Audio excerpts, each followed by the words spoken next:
Okey, Assalamualaikum warahmatullahi wabarakatuh dan selamat sejahtera kepada semua pelajar yang akan mengikuti kelas ASK pada hari ini bersama saya Cikgu Nur Rashikin.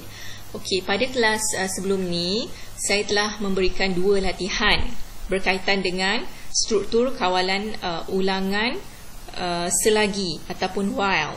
Ya, di mana kalau dalam struktur kawalan ulangan selagi while, okey, saya dah memberi penerangan bahawa struktur kawalan ulangan selagi while dia akan lihat syarat terlebih dahulu. Ya, dia akan lihat syarat terlebih dahulu. Okey, jika syarat dipenuhi baru dia akan melaksanakan ulangan. Ya, jika tidak dia akan stop secara automatik. Ya, dia akan tamat secara automatik. Contoh yang pertama, soalan yang pertama berkaitan dengan car mile age ataupun jarak kereta, jarak yang ditempuhi oleh kereta. Okey, di sini dia telah beri jarak yang telah ditempuhi oleh sebuah kereta adalah 43,085 km.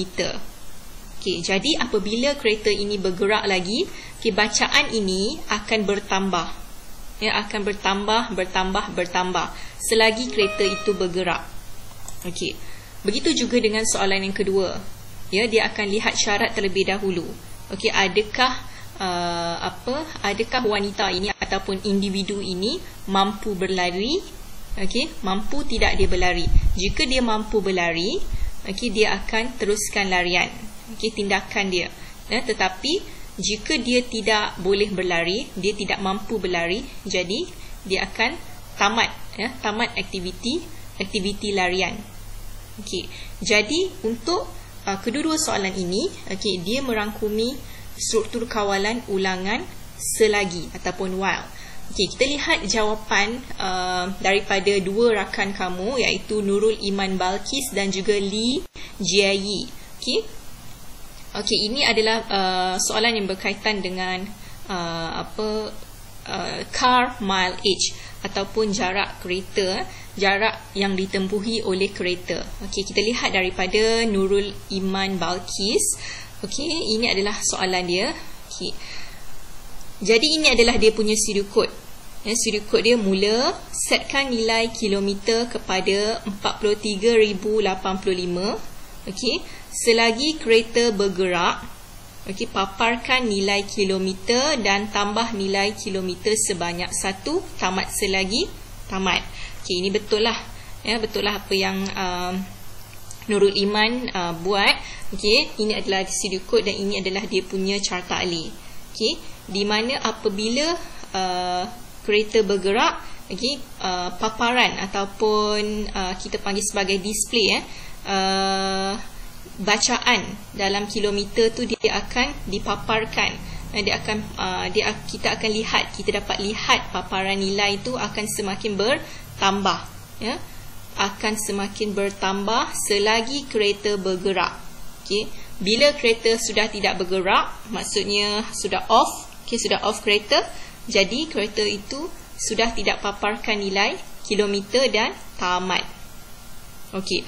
Begitu juga dengan Lee Jie. Okey, Lee Jie. Okey, ini adalah jawapan daripada Lee Jie. Okey, setkan jarak perjalanan kepada 43,085 km. Okey, kemudian adakah kereta bergerak? Jika ya, tambah jarak perjalanan. Okey, jawapan dia adalah tambah. Okey, saya ada lihat jawapan-jawapan kamu yang lain. Ada yang tulis tolak jarak.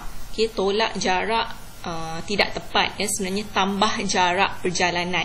Jawapan dia sebenarnya adalah jarak perjalanan tu akan bertambah lah bila kereta bergerak, ya, bukan tolak, tambah. Okey, di sini adalah tambah. Okey, tetapi apabila kereta sudah tidak bergerak, okey, jadi dia akan tamat. Okey, tiada berlaku apa-apa, tamat. Okey, kemudian untuk situasi yang kedua di mana seorang wanita berlari, okey, sama ada dia mampu berlari ataupun tidak. Okey, kita lihat syarat terlebih dahulu. Okey, jika dia mampu berlari, jadi kita akan tambah kiraan larian dia. Okey, jika dia tidak mampu, dia akan tamat. Okey, ini Nurul Iman Balkis dia tertinggal perkataan tidak di sini. Ya, sini ada ya, sini sepatutnya ada perkataan tidak di sini, ya. Okay, jadi bila tidak mampu berlari, dia akan tamat. Okay, macam Li Jie ni. Okay, Li Jie, okay, perkataan ya, okay, perkataan ya bukan di sini ya. Perkataan ya sepatutnya di sini. Ya, perkataan ya sepatutnya di sini. Okay, jadi setkan kiraan kepada 1. Okey, adakah mampu berlari? Okey, jika mampu berlari, ya, okey, ya di sini tambah kiraan larian sebanyak 1. Ya, tambah kiraan larian sebanyak 1 dan dia akan berlari ya. Mampu berlari ya. Okey, aktiviti dia akan tambah kiraan larian sebanyak 1 lagi. Okey, tetapi jika dia tidak mampu, okey, dia tidak mampu berlari, dia akan stop secara automatik ya. Jadi apabila melibatkan struktur kawalan ulangan selagi, kita akan lihat dia punya syarat terlebih dahulu.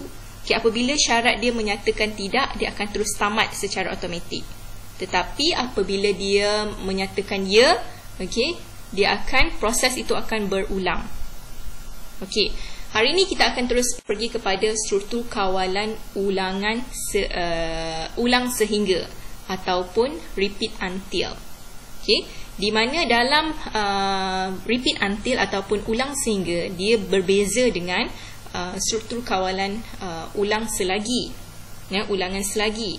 Di mana yang ini apabila memenuhi syarat, dia akan tamat. Tetapi apabila dia tidak memenuhi syarat, dia akan berulang. Okay? Tindakan akan berulang apabila tidak memenuhi syarat. Berbeza dengan ulangan selagi. Struktur kawalan ulangan selagi, okay, jika tidak memenuhi syarat, dia akan terus tamat. Tetapi yang ini, struktur kawalan ulangan ulang sehingga repeat until, jika tidak memenuhi syarat, adakah memenuhi syarat? Dia lihat syarat di sini, di bawah. Jika tidak memenuhi syarat, dia akan ulang. Dia akan ulang tindakan. Okay, dia akan ulang proses. Ya. Jadi tindakan ataupun proses akan dilaksanakan terlebih dahulu. Okay, syarat dia di sini. Okay, tindakan ataupun proses akan dilaksanakan terlebih dahulu. Ya. Jadi apabila sudah lakukan sekali, okay, kita lakukan sekali tindakan ataupun proses, apabila dia sudah memenuhi syarat, dia akan tamat. Ya, walaupun sekali saja dia sudah memenuhi syarat, dia akan tamat. Tetapi apabila dia sudah laksanakan tindakan ataupun proses, tetapi dia tidak penuhi syarat, jadi dia akan ulang. Okey, dia perlu ulang.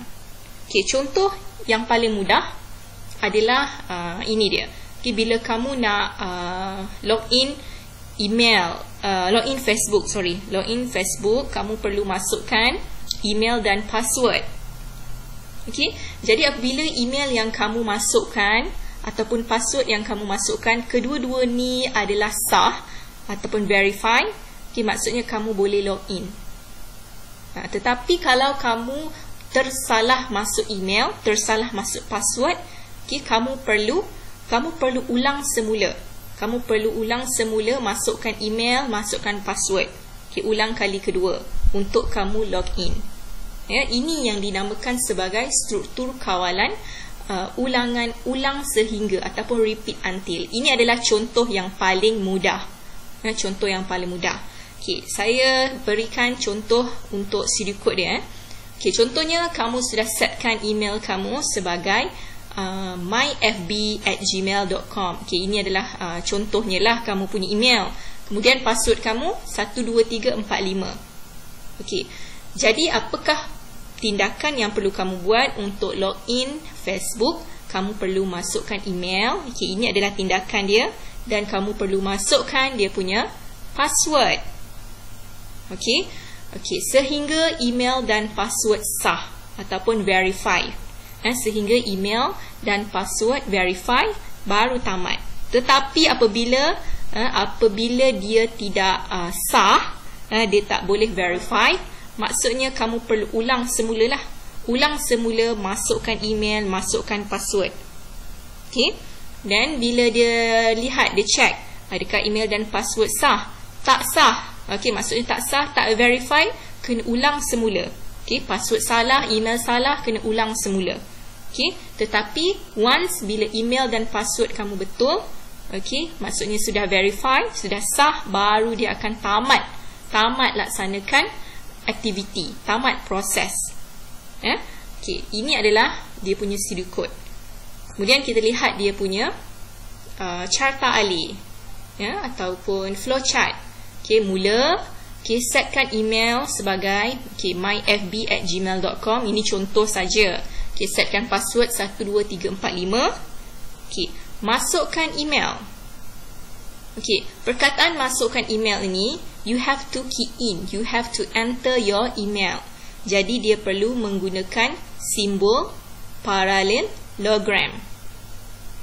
Parallelogram ni adalah untuk tujuan kemasukan data ataupun pengeluaran data. Bila masukkan email, maksudnya kamu masukkan data. Masukkan password, sama juga. Kamu masukkan data. Perlu menggunakan simbol parallelogram. Dia sedikit sengit macam ni. Sedikit sengit macam ni. Okey, kemudian dia akan lihat syarat. Syarat akan berada di bawah. Okey, adakah email dan password sah? Okey, adakah email dan password verify? Okey, jika ya, tamat. Maksudnya jika ya, kamu boleh login lah. Okey, dah tamat aktiviti, dah tak perlu masukkan email lagi. Tetapi jika email dan password tidak sah, kamu mungkin tersalah masuk email, tersalah masuk password, so you have to repeat. Okay, you have to repeat, masukkan email, masukkan password, sehinggalah verify, sehinggalah sah. Barulah tamat aktiviti. Okay, jadi di sini saya harap kamu faham.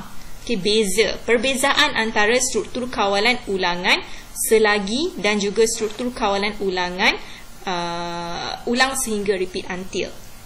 Di mana dalam repeat until ulang sehingga, dia akan laksanakan tindakan terlebih dahulu, baru dia akan tengok syarat. Okey, apabila dia tengok syarat, bila syarat sudah betul, sudah benar, okey, dia akan tamat. Tetapi jika tidak, dia perlu laksanakan lagi tindakan, perlu laksanakan lagi proses. Okey, jadi nanti saya akan bagikan satu latihan untuk kamu, okey, untuk memantapkan kefahaman kamu lah. Okey, dan saya akan berikan nota ni dalam Google Form. Okey, sekian untuk hari ini berkaitan dengan struktur kawalan ulang sehingga repeat until. Okey, dan saya harap kamu fahamlah berdasarkan satu contoh sistem ini. Okey, tak apa, nanti saya akan bagi lagi beberapa sistem lain ataupun contoh sistem lain berkaitan dengan struktur ini. Okey, sekian untuk hari ini. Assalamualaikum warahmatullahi wabarakatuh dan selamat sejahtera.